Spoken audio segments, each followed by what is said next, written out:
और बहनों, हिमाचल प्रदेश के 53वें पूर्ण राज्यत्व दिवस की पूर्व संध्या पर मैं समस्त प्रदेश वासियों को हार्दिक शुभकामनाएं देता हूं। यह हम सभी के लिए गर्व और हर्ष का अवसर है। 25 जनवरी 1971 को इसी दिन तत्कालीन प्रधानमंत्री श्रीमती इंदिरा गांधी जी ने शिमला के ऐतिहासिक रिज पर भारी बर्फबारी के बीच हिमाचल प्रदेश को पूर्ण राज्य का दर्जा प्रदान किया था। उनके प्रयासों के फलस्वरूप हिमाचल प्रदेश भारत का 18वां राज्य बना। हिमाचल को पूर्ण राज्य का दर्जा दिलाने और विकास पथ पर आगे ले जाने के लिए हिमाचल निर्माता एवं प्रदेश के प्रथम मुख्यमंत्री स्वर्गीय डॉक्टर यशवंत सिंह परमार ने महत्वपूर्ण योगदान दिया। इस अवसर पर मैं उन्हें भावपूर्ण श्रद्धांजलि अर्पित करता हूं। 11 दिसंबर 2022 को हमारी सरकार ने शपथ ली और उसके बाद व्यवस्था परिवर्तन के लिए काम करना शुरू किया। साथियों, हिमाचल प्रदेश आर्थिक बदहाली के दौर से गुजर रहा है। पिछली भाजपा सरकार से वर्तमान सरकार को 75,000 करोड़ का कर्ज विरासत में मिला है, जबकि कर्मचारियों को एक के रूप में 4,430 करोड़ रुपया, पेंशनरों की देनदारी 5,226 करोड़ रुपया, कर्मचारियों और पेंशनों का डीए 1,000 करोड़ रुपया बकाया है। इसके अलावा पिछली सरकार ने अंतिम 9 महीनों में बिना बजट का प्रावधान किए 900 संस्थान खोले व अपग्रेड किए, जिससे प्रदेश पर 5,000 करोड़ रुपए का आर्थिक बोझ पड़ा। एनपीएस का लगभग 8,000 करोड़ रुपया केंद्र सरकार के पास फंसा है। इसके बावजूद प्रदेश सरकार ने पुरानी पेंशन देने का वादा पूरा किया है। इस निर्णय से राज्य के लगभग 1,36,000 एनपीएस कर्मचारियों को लाभ मिलेगा। पुरानी पेंशन देने का प्रदेश सरकार का यह कोई राजनीतिक फैसला नहीं है। हमारा इरादा है कि सरकारी अधिकारी कर्मचारियों के आत्मसम्मान की रक्षा हो तथा उन्हें सामाजिक सुरक्षा मिले, क्योंकि जिन्होंने प्रदेश की विकास की गाथा लिखी है, हम कर्मचारियों को, डीए और पेंशन भोगियों को उनके लाभ प्रदान करने के लिए वचनबद्ध है। सरकारी अधिकारियों और कर्मचारियों की प्रदेश के विकास में महत्वपूर्ण भूमिका रहती है। मैं सभी के बहुमूल्य योगदान की सराहना करता हूं। आज के इस शुभ अवसर पर मैं सभी सरकारी कर्मचारियों, भाइयों व बहनों से कहना चाहता हूं कि आप अंतिम पंक्ति में खड़े प्रत्येक पात्र व्यक्ति तक पहुंचे जिन्हें अभी तक सरकारी योजनाओं का लाभ नहीं मिला है।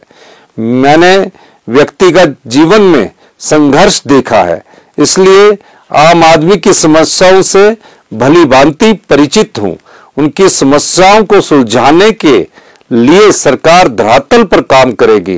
कर्जे के भारी बोझ के बावजूद प्रदेश सरकार अपने सभी वादों को पूरा करने के लिए दृढ़ता के साथ काम कर रही है। इसके लिए कुछ कड़े फैसले लेने की आवश्यकता है। मैं आपको पूरा विश्वास दिलाता हूं कि आने वाले 4 वर्षों में हम प्रदेश की अर्थव्यवस्था को पटरी पर लाएंगे। इसमें आप सभी के सहयोग की आवश्यकता है। मैं कहना चाहता हूं कि वर्तमान सरकार अपने सभी वादों को पूरा करेगी। मैं कहता आया हूं कि हम सत्ता में सुख के लिए नहीं बल्कि व्यवस्था परिवर्तन के लिए आए हैं।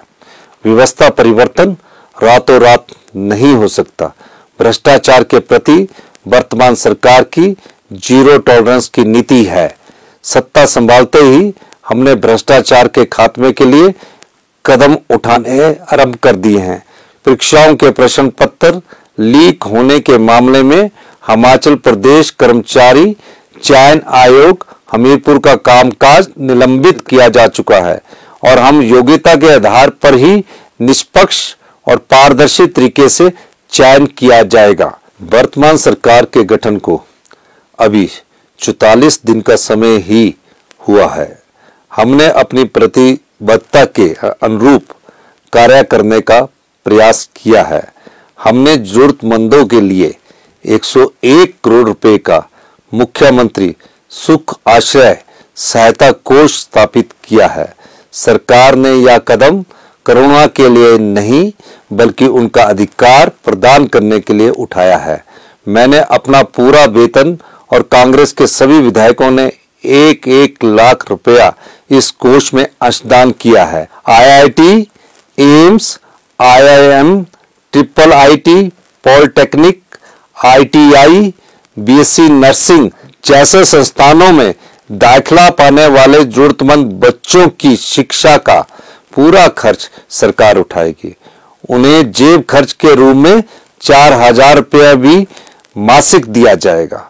प्रदेश सरकार वृद्धाश्रम, आश्रय गृह में रहने वाले बच्चों के लिए माता और पिता की भूमिका निभाएगी। सरकार एकल महिलाओं एवं विशेष बच्चों को 10,000 रुपया प्रति व्यक्ति प्रति वर्ष वस्त्र अनुदान प्रदान करेगी।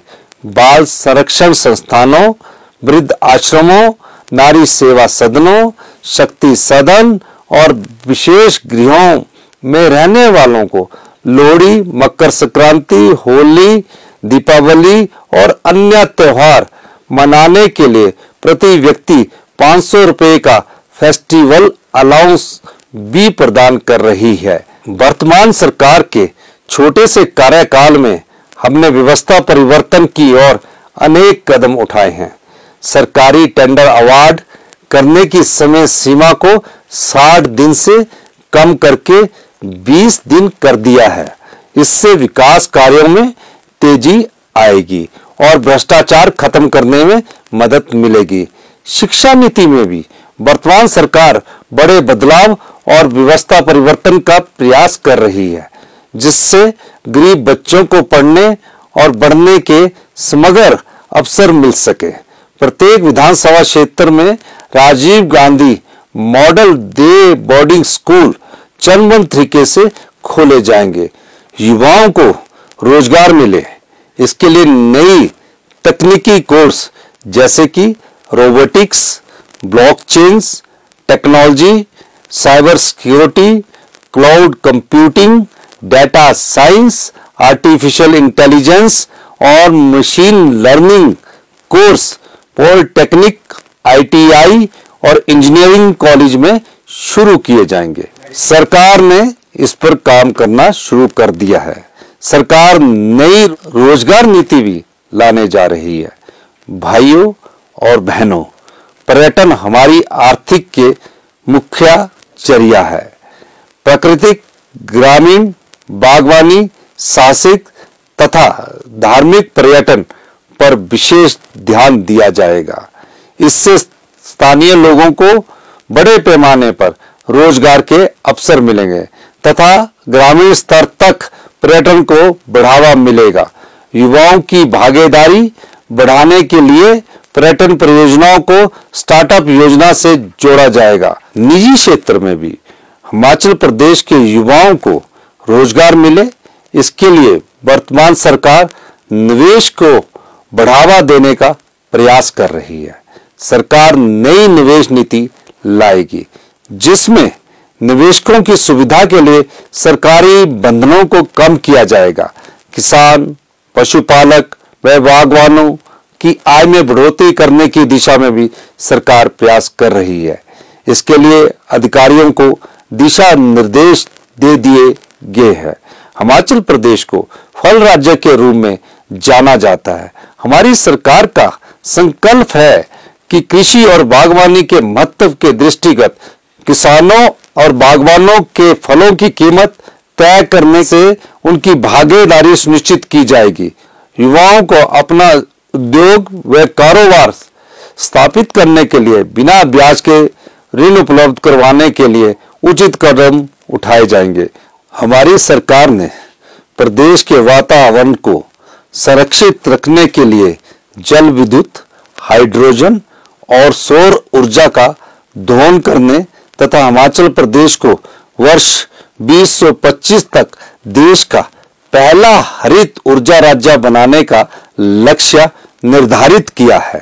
प्रदेश में हरित उत्पादों को बढ़ावा दिया जाएगा, जिससे निर्यात में बढ़ोतरी होगी।